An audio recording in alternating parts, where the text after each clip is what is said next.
मी भागीनाथ गायकवाड कृषी मित्र YouTube channel मध्ये आपले सहर्ष स्वागत करतो।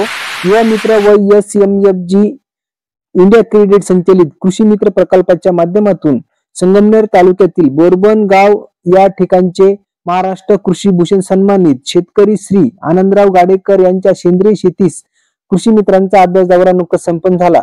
शेतकऱ्यांनी शेतीमध्ये सेंद्रिय खताचा वापर करून सेंद्रिय कर्ब वाढवणे आवश्यक आहे। जमिनीचा जितका सेंद्रिय कर्ब जास्त तितका जमिनीचा उत्पादकता जास्त असते, असे प्रतिपादन आनंदराव गाडे यांनी या अभ्यास दौऱ्या दरम्यान सांगितले। सेंद्रिय शेती करताना उत्पादन खर्च कमी करत शेणखत, गांडूळ खत, दशपर्णी अर्क याचा वापर करून विषमुक्त भाजीपाला व फळे उत्पादन घेऊन सेंद्रिय भाजीपाल्याची विक्री करणे ही काळाची गरज झाली आहे, असे मत संगमनेर तालुक्यातील बोरबन येथील कृषी भूषण आनंदराव नाथा गाडेकर यांनी कृषी मित्रांशी संवाद साधत सांगितले। या अभ्यास दौऱ्या दरम्यान कोपरगाव, श्रीरामपूर, अहिल्यानगर, राऊरी, निफाड, नांदगाव आदी परिसरातून कृषी मित्रांनी सहभाग घेतला होता। यावेळी युवा मित्र प्रकल्पाचे प्रकल्पाधिकारी चेतन वाघोळे सर, कृषी मित्र प्रकल्पाचे समन्वयक संतोषजी हाशे सर, कृषी मित्र प्रकल्पाचे विभाग प्रमुख माननीय Shri Parshuram Mapari sir, Sachin Bansode sir, Balasaheb Jadhav sir व इतर कृषी मित्र या ठिकाणी उपस्थित होते। तो गांडूळ खतच करीत नाही। आम्ही कसं अवघड गोष्ट सोपी करून सांगतो शेतकऱ्यांना, बरोबर नाही? त्याची जीवामृतचं मग तो नाही काय करता, 1-200 लिटर टिपड घ्या ना, त्याच्यात जीवामृत करा, त्याच्यात स्लरी करा, त्याच्यात तुम्हाला सगळ्या प्रकारचे करता येईल। हा मोबाईल आता गांडूळ खत मोठ्या फक्त ताडपत्री, बरोबर नाही? की टाकलेली व्ही आकार दिलाय त्याला खड्ड्याला, आणि त्या समोर 30,000 लिटर टाकी सर्व मी गोळा होतो पुढे बोलू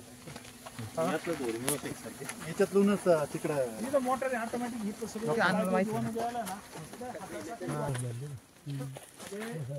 काळी कचरा आणि शेणखत मिक्स करून खाली फक्त ताडपत्री वापरले, त्याला एक पोरस पाईप टाकलाय, 6,000 लिटर टाकी वर्मी पॉश, आणि याच्यावर जर ट्रायको टाकला तर 30,000 लिटर ट्रायको जमा होतो। जो आपण घटक टाकू, समजा फॉस्फरसच्या बॅक्टेरिया टाकला तर 30,000 लिटर, आणि इथून द्यायला मोटर आहे, इथून पाईपलाईन आहे, तिथं शेवट तिथून पाईपलाईन आपली शेती सुरू झाली तिथपर्यंत पाईपलाईन आहे। लक्षात आलं? फक्त तो माणूस ठिबकचा कॉक वळवायला येईल, त्यांनी फक्त बटन दाबायचं, एवढंच काम करायचं। म्हणजे एकदम मनुष्यबळ कमी आणि ऑटोमॅटिक। आता तुम्ही आहेत, तुम्ही सगळे शेतकरी आहेत, तुम्हाला सगळ्यांना जीवाणूंचं महत्व आहे, पण मनुष्यबळ नाही, साधन नाही, संपत्ती, त्या अनेक अडचणी आहे, त्याच्यामुळे देऊ शकत नाही माहिती असून सुद्धा हा प्लॅन्ट असा केला का सहज इझी ऑपरेट होईल असं ऑटोमॅटिक। थोडक्यात त्याला हे म्हणजे हवा द्यायला सुद्धा मोटर आहे, म्हणजे ऑटोमॅटिक ऑपरेट होतं, सगळं ऑटोमॅटिक होतं। आता इथं एवढ्या प्रकारचे जीवाणू केले जातात। आपण मी माझं स्वतःच हे संशोधन, थोडक्यात संशोधन म्हणलं तरी चालेल, तर ते कृषी खात्याला आवडलं। कृषी सचिव गोयल साहेब इथे येऊन गेलेत, तिन्ही कमिशनर इथे येऊन गेलेत व्हिजिट करून आपल्याकडे।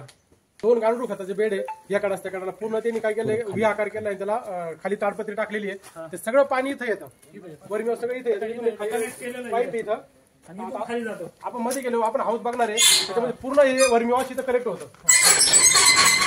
यातले 2-3 जण त्यावेळेस होती। आज जरी विचार केला तर त्याच्यानंतर मी इथून गेल्यानंतर गांडूळ बेड तयार केले, सरांचं मार्गदर्शन होतं, तर भरपूर अशी माहिती भेटली। तर त्यांना एक आपण गुरुदक्षिणा म्हणून प्रत्येकाने एक तरी त्यांचं अनुकरण घरी जाऊन करावं, असं आपण त्यांना शब्द देऊ।